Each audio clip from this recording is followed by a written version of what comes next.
শুভরাত্রি বন্ধুরা। আজকে দুপুরের রেসিপি হয়েছে।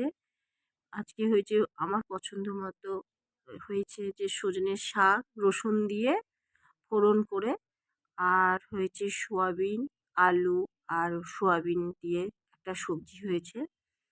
ওটা হয়েছে পেঁয়াজ রসুন দিয়ে, নিরামিষ না।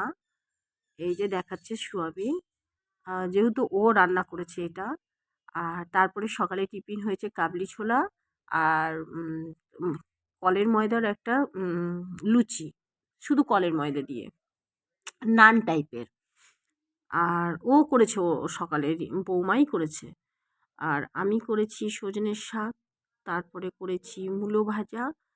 আর তারপরে সব মূলো ভাজা করে খাবার গরম করে সকালে যেগুলো খাবার ছিল সেটাও গরম করলাম, যেহেতু আমার ছোট ছেলে নিরামিষ খায়। কাবলি ছোলাটা তো ওর থাকেই। আর বাকি সব খাবার গরম করে নিয়ে আমি চলে গেলাম ছাদে।